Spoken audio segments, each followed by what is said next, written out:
Olá, estamos retomando mais uma aula pela PCI Concursos de Processo Penal. E na continuidade dos nossos estudos, nessa aula nós vamos trabalhar com a ideia de efeitos dos recursos. Vamos trabalhar as ideias aqui dos efeitos dos recursos e vamos começar falando aqui do chamado efeito devolutivo dos recursos, né? O recurso que tem o efeito devolutivo por excelência, mais amplo, né? Só dizer isso já no início dessa aula, é a apelação, tá? Embora todo e qualquer recurso tenha efeito devolutivo, o efeito devolutivo por excelência é da apelação. O que significa o chamado efeito devolutivo?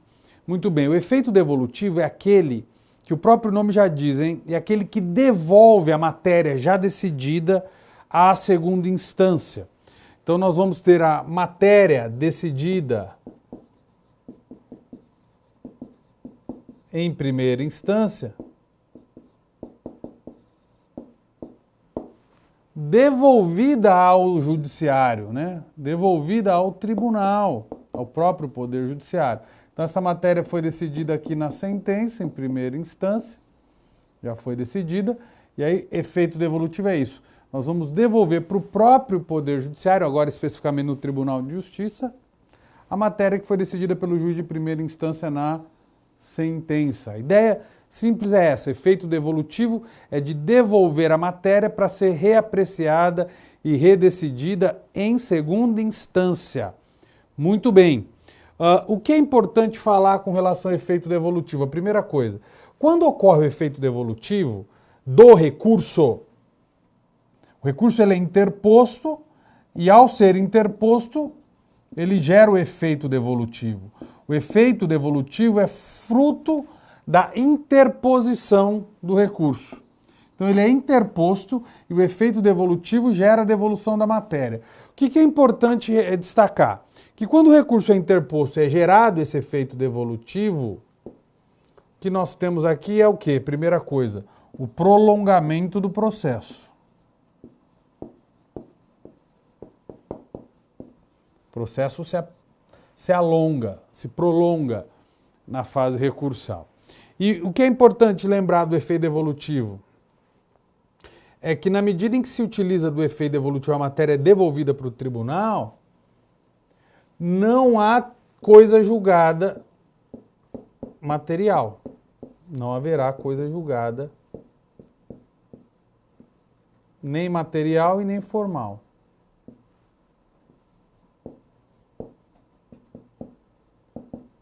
Por quê? Porque o debate está em aberto ainda, né? Tá certo?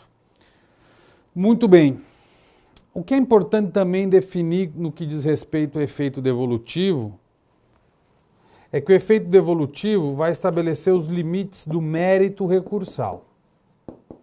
O que quer dizer isso? Limites do mérito recursal. Vamos pensar isso aqui junto, ó.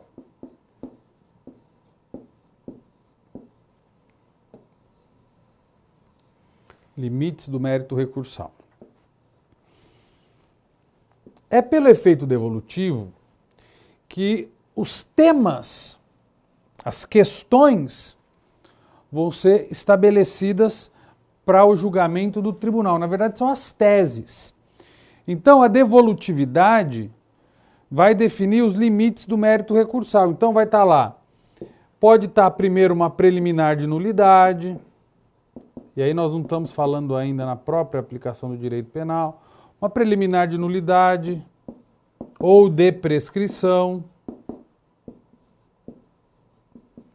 Tudo isso vai ser colocado na apelação e vai definir o quê? Os limites do que vai ser decidido no recurso, do mérito recursal. E depois, né, além de uma preliminar, como por exemplo nulidade e prescrição, dentro do mérito recursal pode estar sendo rediscutido o próprio mérito da causa.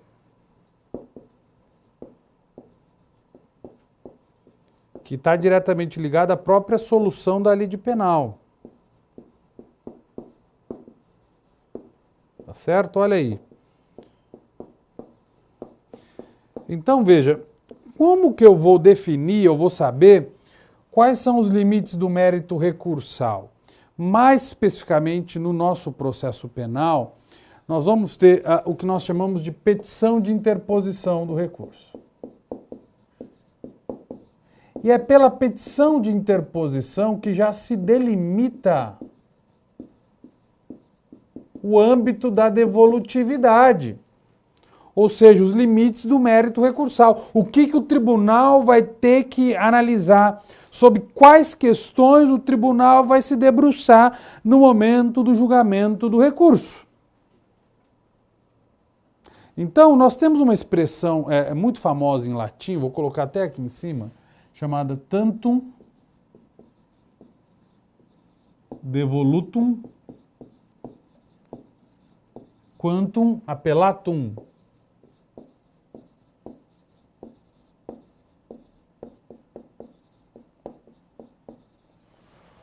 Ou seja, as questões são devolvidas dentro do limite daquilo que se apelou, daquilo que se recorreu. Então vejam, aqueles temas que estão fora dos limites do mérito recursal, porque não constam da petição de interposição, não constam das razões recursais, essas questões vão fazer o quê? Vão transitar em julgado. Aí ó. Transita em julgado os tópicos, os temas que não figuraram como objeto do efeito devolutivo. Tá? E vejam vocês que quando o tribunal recebe a apelação, recebe esse recurso, quando o tribunal analisa o recurso sob o âmbito do seu efeito devolutivo, o tribunal pode mergulhar em absoluta profundidade sobre aqueles temas que foram aventados. O efeito devolutivo ele limita a questão recursal no plano apenas e tão somente horizontal, mas não limita a análise no plano vertical, porque o tribunal vai se aprofundar em todas essas questões e vai analisar os fatos e o direito com profundidade. Os efeitos devolutivos vão apenas estabelecer uma delimitação da superficialidade temática, daquelas questões que vão subir para o tribunal. Depois que subiu, aí o tribunal não tem limites para entrar na investigação e na profundidade devida a respeito dessas questões. E vou dizer mais uma coisa. Aquilo que nós chamamos de questões de ordem pública, né? Todos sabem o que são questões de ordem pública. São aquelas questões processuais que devem ser dirimidas de ofício sem que a parte tenha que suscitar. Questões de ordem pública são questões de interesse da justiça, que interferem no processo e na própria jurisdição, possuem conteúdo decisório. Questões de ordem pública são conhecidas de ofício pelo juiz, não dependem de suscitação das partes, né? Então, uma nulidade absoluta, por exemplo, é uma questão de ordem pública, como, por exemplo, uma carência da ação. Quando a matéria representar questão de ordem pública, e essa matéria for questão de ordem pública, não for colocada dentro do âmbito da devolutividade do recurso, o que acontece nesse caso? Mesmo não sendo colocada no âmbito de devolutividade do recurso, a questão de ordem pública não só pode, como deve ser dirimida pelo tribunal. Enquanto não transitar em julgado, a questão de ordem pública fica em aberto, latente, passível de ser apreciada e reanalisada e julgada em segunda instância. Tá certo? Então, guardar isso. Questão de ordem pública não entra dentro do âmbito da devolutividade, tá? Mas pode ser, sim, decidida independente de suscitação ou de provocação. Não é? Então, vejam como o efeito devolutivo ele é bem amplo, bem complexo, ele precisa ser estudado. Tá? Já esgotamos, então, o efeito devolutivo. Vamos falar do que chamamos de efeito suspensivo do recurso. Tá? O que significa o efeito suspensivo do recurso? Significa que quando o recurso é interposto, a sentença não vai ser executada. Enquanto o recurso tramitar e estiver interposto, ele é interposto, ele está tramitando, a sentença não pode ser executada. Ou seja, enquanto não houver trânsito em julgado, não se executa a sentença. É isso que diz o efeito suspensivo. E existe uma polêmica se o efeito suspensivo ele é do recurso ou ele é da própria decisão. Tem uma parte da doutrina que entende o seguinte, que não é o recurso que gera efeito suspensivo, é a decisão que é prolatada sem eficácia. O recurso seria só um instrumento processual para manter aquela decisão suspensa, porque ela já nasce com a sua eficácia suspensa. Inclusive, enquanto flui o prazo recursal, ainda não se interpõe o recurso, a eficácia também está suspensa daquela decisão. Tanto que se você olhar no Código de Processo Civil e no Código de Processo Penal, você vai verificar lá que nós temos rols de decisões que possuem efeito suspensivo. E não de recursos que atribuem efeito suspensivo às decisões. Perceberam? Então, qual seria o grande condão, qual seria o grande significado do recurso? Na verdade, o recurso ele prolonga a suspensividade do efeito da decisão.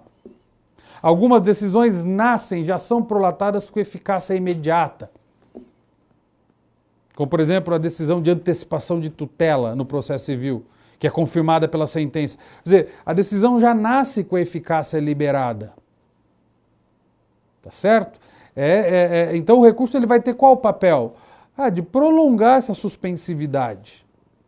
Enquanto estiver tramitando o recurso e rediscutindo aquela temática, automaticamente não haverá trânsito em julgado, tá certo? E aí a questão fica em aberto. Agora, vejam vocês que quando a gente fala em efeito suspensivo, o que é mais interessante a gente pensar hoje é o que o Supremo vem decidindo, já decidiu recentemente, no que diz respeito à decisão de segunda instância, decisão de segunda instância,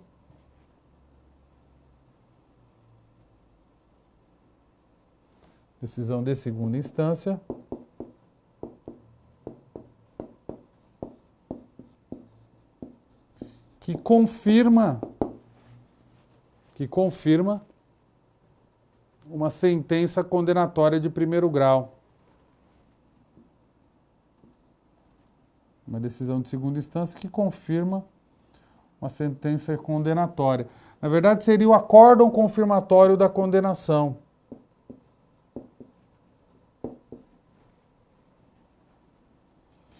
Esse acórdão condenatório da confirmação de uma sentença condenatória, vou falar só acórdão confirmatório.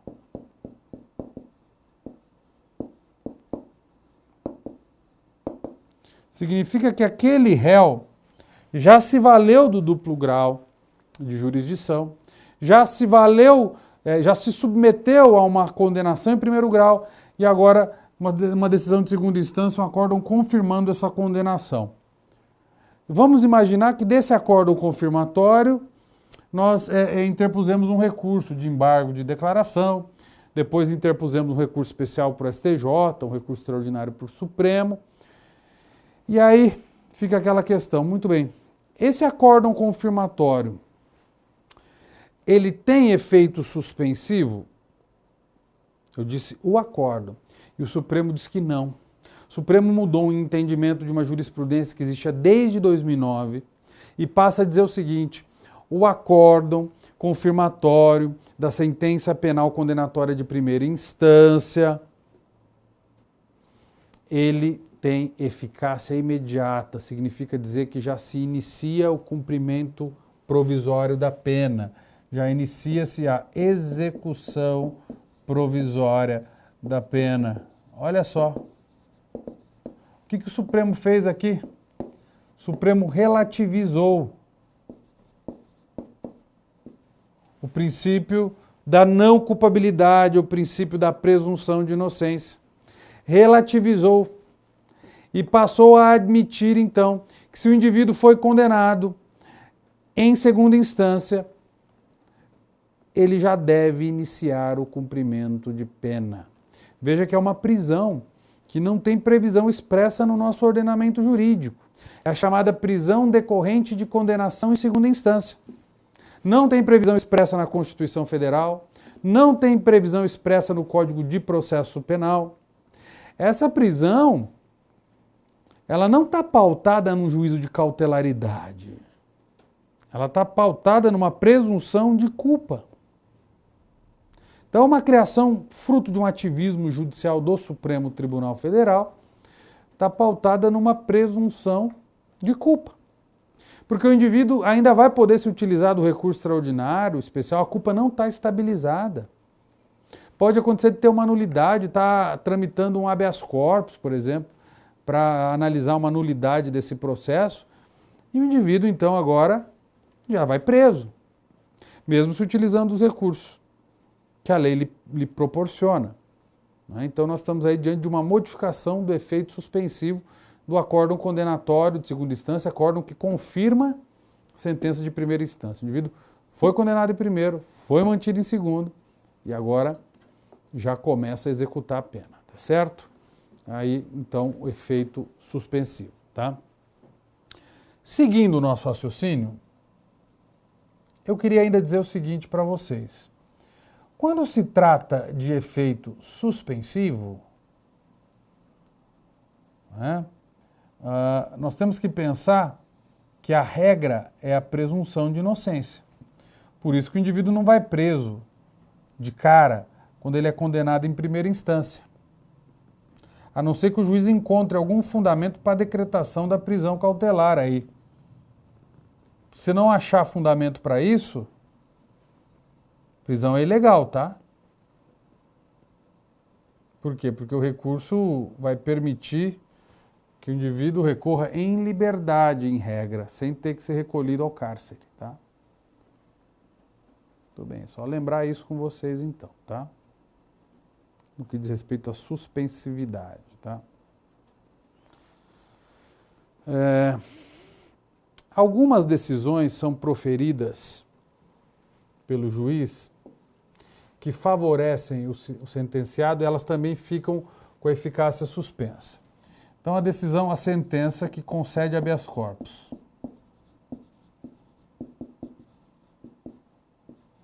Sentença que concede HC, o juiz deu uma sentença, concedeu HC em primeira instância, ele remete a sua decisão à reanálise em segundo grau de jurisdição, tá certo? E aí haverá uma condição para que a liberação da eficácia aconteça, tá? A mesma coisa a absolvição sumária.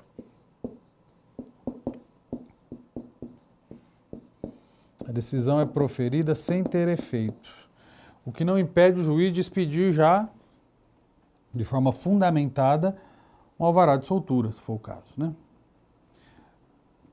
Ele pode até expedir um alvará de soltura, mas a decisão só vai ter pleno efeito se ela for confirmada pelo tribunal. Tanto no que diz respeito à sentença que concede HC, tanto em relação a que profere uma absolvição sumária, tá certo? Muito bem. Seguindo, então, falaremos agora do que chamamos de efeito extensivo. O efeito extensivo, gente, ele está previsto lá no artigo 580, do Código de Processo Penal. Efeito extensivo está lá previsto no artigo 580 do Código de Processo Penal, e ele é muito claro em dizer exatamente o seguinte, olha lá, o que seria esse efeito extensivo? O artigo diz assim: no caso de concurso de agentes, a decisão do recurso interposto por um dos réus, se infundado em motivos que não sejam de caráter exclusivamente pessoal, aproveitará aos outros. Então vamos lá. Artigo 580. Qual que é o pressuposto para o efeito extensivo? Concurso de agentes. Tá? um dos agentes se utiliza do recurso. Não são todos, apenas um deles. E obtém uma benesse, um benefício no tribunal, uma benesse legal, uma redução da pena, ou reconhecimento da prescrição. Vamos imaginar que ele obteve um ganho de causa que lhe beneficiou, porque se utilizou de um recurso e os demais não se utilizaram. Os demais estão no polo passivo da ação, mas não se utilizaram do recurso. É possível postular o chamado efeito extensivo? É, desde que, cuidado com isso, desde que essa decisão que favorece o recorrente for baseada em dados e critérios objetivos. Ou seja, critérios relacionados aos fatos que são comuns, tanto a um quanto ao outro réu, coautor do crime. Então, a prescrição é um exemplo clássico disso. Se o crime prescreveu para o acusado A, prescreve para o acusado B, porque é o mesmo crime. E eles praticaram no mesmo contexto. Então, um fato objetivo, que deve ser expandido tanto para um quanto para outro. Seria diferente, por exemplo, uma situação em que ele obtém uma circunstância atenuante da pena, né, em razão de um atributo pessoal que ele possui, ou porque ele consegue, por exemplo, uma redução com base na pena base do artigo 59, porque ele não é reincidente, enquanto que o outro é reincidente. Por exemplo, se alguém se beneficia de um recurso como corréu, acusado, porque não é reincidente, mas o outro é, então nós estamos aí diante de uma circunstância de caráter pessoal. E essa circunstância de caráter pessoal só beneficia aquele que recorreu, não dá para estender para o outro, porque está dentro do âmbito da subjetividade daquele indivíduo. Então, repito, efeito extensivo só vai ser com relação a questões que não sejam de caráter pessoal, ou seja, dados e critérios objetivos do processo atrelados ao fato que jungiu esses coautores. E esse efeito extensivo, ele é possível por conta do próprio princípio da harmonia e da coerência da jurisdição. Ora, se o judiciário se reporta a um determinado fato de uma maneira, essa situação tem que ser estendida para outro corréu que está na mesma circunstância. Então nós estamos aí privilegiando também, sem sombra de dúvida, o próprio princípio da isonomia substancial. Então, harmonia da jurisdição e coerência, porque a jurisdição é una, isonomia, porque tem que dar o tratamento paritário para todos aqueles que estão jungidos por um mesmo fato, uma isonomia substancial. Nós estaremos também a privilegiar a própria teoria monista do crime, porque todos estão jungidos em relação a um único fato, é um crime para cada um dos coautores, na medida de sua culpabilidade enquanto colaboradores do fato criminoso, tá? Então, guardar isso, teoria monista. E também, o efeito extensivo é um desdobramento natural do próprio princípio da indivisibilidade da ação penal. Ou seja, não dá para fragmentar o fato, não dá para dividir o fato é um só para todo mundo. Então nós temos aí que relacionar também esse efeito extensivo à indivisibilidade da ação, à intranscendência da ação, tá certo? Essas ideias são fundamentais quando se pensa no chamado efeito extensivo. Essa extensividade é uma decorrência, portanto, da isonomia, da unidade da jurisdição, que tem que ser harmônica e coerente, um desdobramento da teoria monista, porque o fato criminoso é um só, e a própria ação é indivisível. Intranscendente, vincula apenas e tão somente aqueles indivíduos que estão ali correlacionados àquele fato criminoso. O fato criminoso não pode existir para um e não existir para o outro. Então temos que estender para todo mundo o benefício obtido em matéria fática. Certo? Tudo bem. Seguindo mais adiante, então, aqui nós vamos falar do princípio da non reformatio impeius. Princípio da não reformatio impeius, ou não reforma para pior. Vamos entender o que significa esse princípio da não reformatio impeius, que na verdade está aqui porque ela é um desdobramento, na verdade é um princípio que representa um efeito ou um desdobramento da própria interposição do recurso. Olha só, nós não podemos admitir, em hipótese alguma, que o indivíduo se veja prejudicado por um recurso que ele mesmo interpôs. Sobretudo o acusado aqui, hein? Aqui eu me refiro realmente ao acusado. O indivíduo não pode se utilizar de um recurso exclusivo dele, pela sua defesa, e o tribunal examinar e falar, quer saber? Acho que eu vou dar uma sentença pior aqui, vou prejudicar a situação desse indivíduo e vou aumentar a pena dele, quem mandou ele recorrer. Não é? Então não é possível isso. Né? Nós não podemos admitir essa situação. Agora, esse princípio da não reformatio impeius só beneficia a defesa. Por quê? Porque a acusação, teoricamente, quando entra com recurso, o tribunal pode, inclusive, dar um habeas corpus de ofício, dada a provocação de um recurso feito pela acusação. Né? Então, esse é um posicionamento importante. Alguns membros do Ministério Público vão dar um entendimento dizendo que não. Se o Ministério Público é que interpôs o recurso, teria que respeitar os limites da devolutividade recursal e não poderia haver a concessão de uma benesse com base no princípio do tantum devolutum quantum appellatum. No entanto, o entendimento majoritário é que se houver alguma ilegalidade, algum excesso punitivo que descamba para além da legalidade, é claro que o tribunal pode de ofício dar um habeas corpus dentro de um expediente que foi suscitado e provocado pela acusação. Tá? Então vamos ficar com esse posicionamento, é um posicionamento garantista, mas é um posicionamento predominante, sobretudo para quem vai fazer prova da ordem, exame de ordem, tem que ter esse posicionamento muito claro, muito bem definido. Tá? Quando a gente fala em reformatio impeius, eu estou falando para vocês aqui, é a reformatio impeius direta.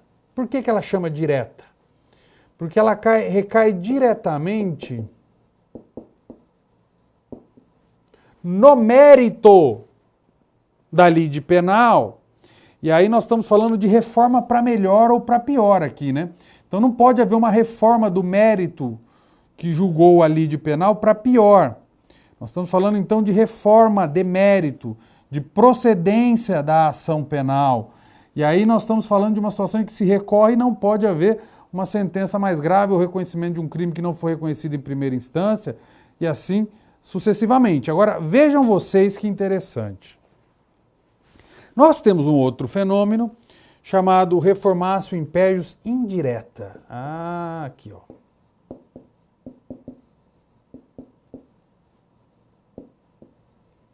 A reformatio impeius indireta também vigora? Vigora. O que é a reformatio impeius indireta? Reformatio impeius indireta acontece, e ela também é vedada, mas ela acontece na seguinte situação. Quando uma decisão é prolatada em primeira instância e ela não é reformada, ela é anulada no tribunal. Então imaginem que o juiz fixou a pena, individualizou a pena ilegalmente. Ou o juiz se utilizou, por exemplo, de uma sentença baseada em prova ilícita, ou de um processo nulo. E o tribunal vai e decreta a anulação e determina a remessa dos autos em primeira instância para proferir um novo julgamento agora de forma válida. Certo? E a pergunta é, aquele primeiro julgamento que foi anulado, ele limita, ele obsta uma sentença com pena mais elevada agora, mesmo que em primeira instância? E a regra é, obsta sim. É o que nós chamamos de reformatio impeius indireta. O tribunal o juiz de primeiro grau profere uma sentença fixando 5 anos e 4 meses para o roubo. O tribunal anula essa sentença de 5 anos e 4 meses e manda prolatar outra. O juiz que recebe agora o processo, ele pode prolatar uma sentença de 6 anos? Não, não pode. É o que chamamos de vedação a reformatio impeius indireta. E aí nós estamos falando de anulação. É um dos casos excepcionais em que a nulidade produz efeito. Continua produzindo efeito. Para limitar um processo futuro. Aliás, perdão, uma sentença futura. Agora, tem duas exceções que a doutrina e a jurisprudência nos dá, em que é admitida a reformatio in pes indireta. A primeira delas é na hipótese de julgamento no júri, no tribunal do júri. O tribunal do júri pode fixar uma circunstância de pena maior do que aquela que já foi estabelecida no julgamento que foi anulado? Pode. Sabe por quê? Por conta de um princípio constitucional chamado soberania dos veredictos. A soberania dos veredictos, ela não se curva ao princípio da reformatio in pejus indireta. Tá certo? Então aí nós estamos diante de uma situação em que não haverá produção de efeitos. Quer dizer, aquela primeira decisão não produz efeito para limitar o convencimento dos jurados por conta da soberania dos vereditos, que é princípio constitucional. Enquanto que a reformatio in pes é princípio infraconstitucional, a vedação da reformatio in pes direta. Está no Código de Processo Penal. Enquanto que a soberania dos vereditos está no patamar constitucional. Entenderam o raciocínio aí? Agora veja só, uma outra exceção é na revisão criminal.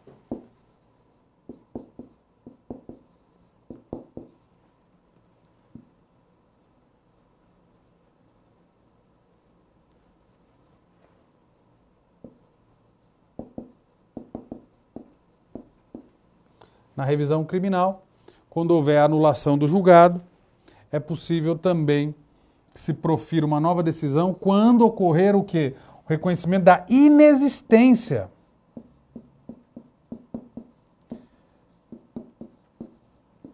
da sentença. Aqui a revisão criminal se dá por aquilo que nós chamamos de querela nullitatis insanabilis. O que é a querela nullitatis insanabilis? De acordo com a jurisprudência do Supremo, querela nullitatis insanabilis. É a ação de inexistência de coisa julgada.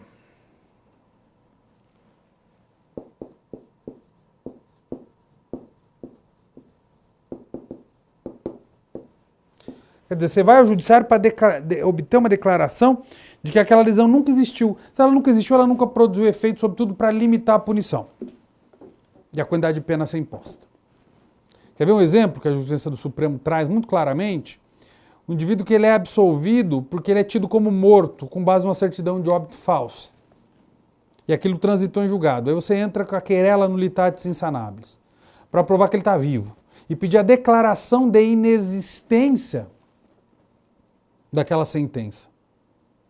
Mas imaginem vocês que isso foi feito em grau recursal, porque ele já tinha sido condenado a 10 anos de cadeia pelo júri. Só que tudo agora é anulado. É como se não existisse aquela decisão. Então agora, o que é inexistente não produz eficácia jurídica, sequer para limitar o princípio da vedação da reformatio in pes indireta. Vejam interessante isso, então. O que é inexistente não produz efeito, é como se nunca tivesse existido. Se nunca existiu, então agora nós admitiríamos então uma punição mais elevada, num patamar mais alto do que aquele, porque aquilo nunca existiu, aquilo é como se nunca tivesse existido aquela decisão.